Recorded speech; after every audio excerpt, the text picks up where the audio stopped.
Hello everybody and welcome to another Twilight Zone review.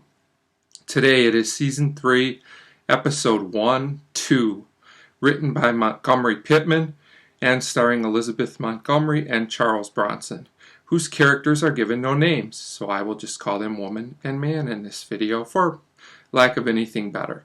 Okay, so we start another season, and I believe this season has something like 37 episodes, so this will be a fun ride. And with a new season always brings a few changes, the first of which is we have a new Twilight Zone writer, Montgomery Pittman, who will also direct quite a few episodes. I think he'll do better in the future, but I'll get to the episode in just a minute here. Another fairly significant change is that now we get the episode title and writing and directing credits at the beginning of the episode when it was always at the end before. But curiously, the acting credits are still at the end of the episode. So I'm not saying it's better or worse, it's just different. It's interesting. So I'll get to this episode, which underwhelms me to say the least, but it's not terrible. It has its good elements.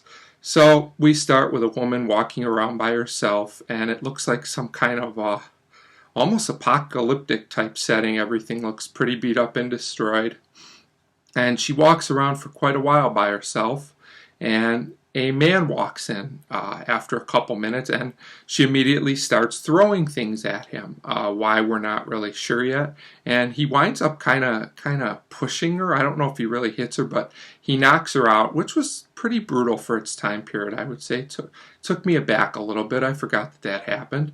And he starts eating. Looks like off a chicken leg or something. And it looks like, by the way this guy's eating, it looks like he hasn't eaten for about 100 years.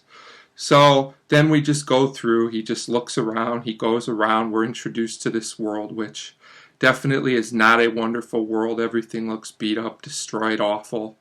All those things, you get the point. And a lot of this episode is just people walking around in this admittedly well done atmospheric world, but it's just not really that interesting. And that's my main issue with the episode. But some things do start to happen. Eventually he comes back to the woman and he dumps water on her to wake her up. Man, this guy, he's really a nice guy. And he talks for the first time. There's not a lot of dialogue in this episode, which I do like. If you've seen my reviews before, you know I like certain episodes without a lot of dialogue in them. And we basically find out they are from opposite sides of the war that created this mess. So that explains why they wouldn't like each other. They recognized each other's uniforms, I'm guessing, would be the way. He then tells her there's no reason to fight anymore and yells out and declares peace for the whole world. Well, it's a little late, but you got the right idea. So he goes looking around again. Yes, again. And he eventually shaves. She follows him. You could tell she's leery, but she's kind of warming up to him a little bit. And, he's cleaning up or whatever. They go back outside. They see a movie sign with a couple on it, and that kind of foreshadows the end.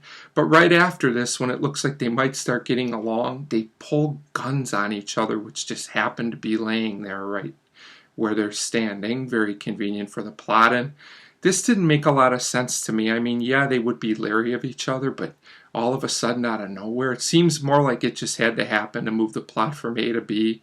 One of those things I don't really care for dramatic tension, because it would be too easy if they just got along right now. Didn't make a lot of sense in my opinion.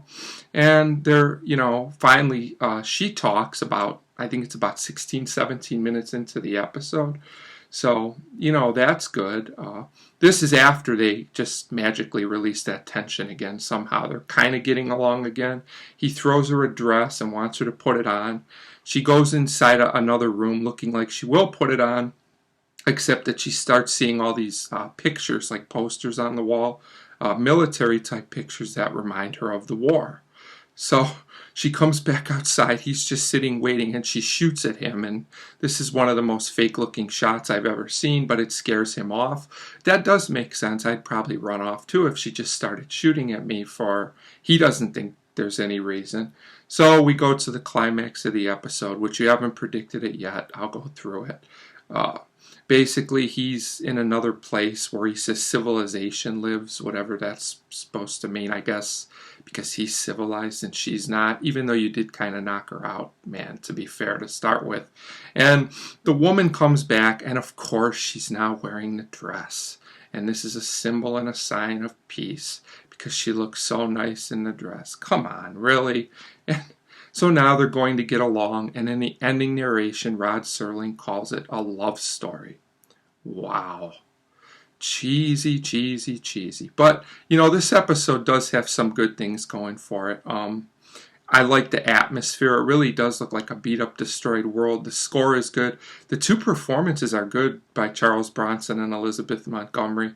I think the direction and cinematography are good overall. It's just the script of this episode is so contrived. Maybe it held up better back then, but the idea of two people being the only two people around or alive that we know of from opposite sides of a war, and then coming together and uniting just like that after they didn't like each other, that's nothing new, but it kind of works a little. It's just this episode, not a lot happens.